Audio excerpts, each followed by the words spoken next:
There is one word at the center of everything the Buddha taught, and almost everyone meets it in a broken translation. The word is dukkha. And you have almost certainly heard the Buddha's first teaching boiled down to 3 words: life is suffering. That summary has probably turned more people away from Buddhism than any other single sentence. Because it sounds bleak. And worse than bleak, it sounds false. Your life is not pure suffering. You have had good mornings. You have laughed this week. You know from direct experience that life is suffering is not a true description of a life. So here is the good news, and it's the whole reason for this teaching. The Buddha never said that. Life is suffering is what you get when you take the word dukkha and translate it with the nearest small English word and walk away. Let's actually get the word right, because once it's right, the entire teaching stops sounding bleak and starts sounding like the most honest thing anyone has said to you. First, why does suffering mislead? Because in English, suffering means big pain. It means agony, grief, the hospital, the worst days. And if dukkha meant that, then life is dukkha really would be false, because most of life is not agony. But dukkha is not pointing at the big pain, or rather, it includes the big pain. But the big pain is the least interesting part, the part you don't need a teacher to notice. What dukkha is really pointing at is something much quieter, much more constant, and much more universal. It is pointing at a low-level unsatisfactoriness that runs underneath ordinary experience, even good experience, even the laughing, even the good morning. There is no clean English word for it. Suffering is too heavy. Unsatisfactoriness is accurate, but it's a mouthful, and it sounds like a customer service complaint. Some teachers use stress, some use unease. The honest answer is that you have to feel the word rather than translate it. So let's go to the image the word itself comes from. Dukkha, in the old language, is built from a metaphor about a wheel. Picture a cartwheel. For the wheel to run smoothly, the hole at its center has to fit the axle properly, centered true. Now picture a wheel where the hole is slightly off. The axle doesn't quite sit right. The cart still rolls. It still gets where it's going. But every single rotation has a small catch in it, a hitch, a bump, a little not quite right over and over the whole journey. That is dukkha. Not the cart breaking down, not a crash. The cart works, but there's a wobble built into the turning of it, and you feel that wobble in everything, faintly, all day. That is a far more honest description of an ordinary life than suffering. Most of your days do not contain agony, but most of your days do contain the wobble, the faint hum of not quite right, the sense that something is slightly off or slightly missing or slightly not yet, even when nothing is actually wrong. That is the thing the Buddha was naming. And naming it is oddly enormous, because most people feel the wobble their whole lives and never get told it has a name, or that it is universal, or that it can be understood. Now, the tradition does something useful here.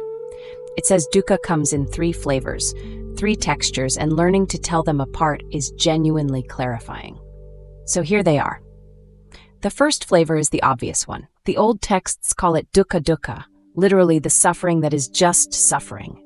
This is the big pain, the part English already had a word for, the toothache, the grief, the diagnosis, the argument with someone you love.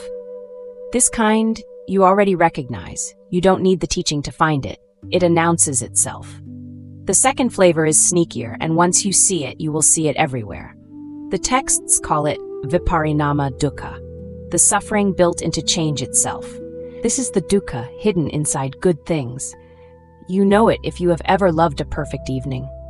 The light is golden. The people you love are there and laughing. The temperature is exactly right.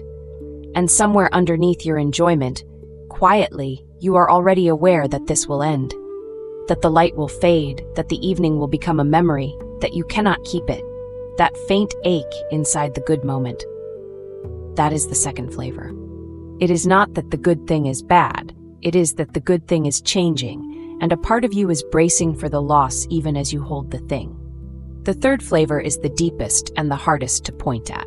The texts call it sankhara dukkha, the dukkha of conditioned things, of fabrication. This is the wobble itself, the most fundamental layer. It is the subtle unsatisfactoriness that comes simply from being a self that is constantly constructing, wanting, leaning forward into the next moment, never quite able to rest. It is not attached to any particular problem. It is the background hum of a mind that is always very slightly reaching. You feel it most clearly in the moments when, by every external measure, nothing is wrong. And there is still that faint pull, that quiet and now what, that inability to fully land. Three flavors.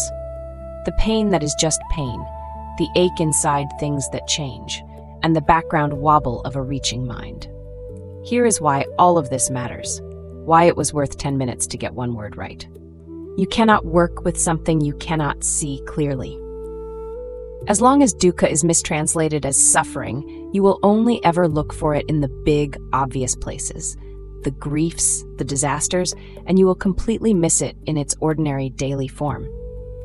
You will feel the wobble in a perfectly fine afternoon and conclude that something is wrong with you specifically, that other people have it figured out, that you alone are quietly dissatisfied in a life that looks fine on paper.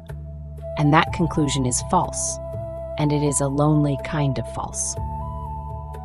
The Buddha's first move was simply to name the thing accurately, to say, that wobble you feel, it is real. It is not a personal defect, it has a name, it is shared by every human being who has ever lived, and it can be understood. That is not bleak.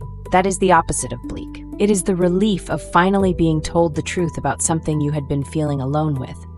So this week, just try the word on. When you feel that faint, not quite rightness in an ordinary moment, when nothing is wrong and something still hums, don't reach to fix it, and don't take it as a sign that you personally are broken. Just name it quietly, accurately. Ah, there's the wobble, that's dukkha, that's the cartwheel turning. That accurate naming is small, but it is the first real step, and every other step the Buddha taught is built on it. Thank you for sitting with this. If it was useful, if it gave you even one thing to carry into your week, then subscribing is how the next teaching finds its way back to you. New ones arrive through the week. Until then, be gentle with yourself and with the people around you.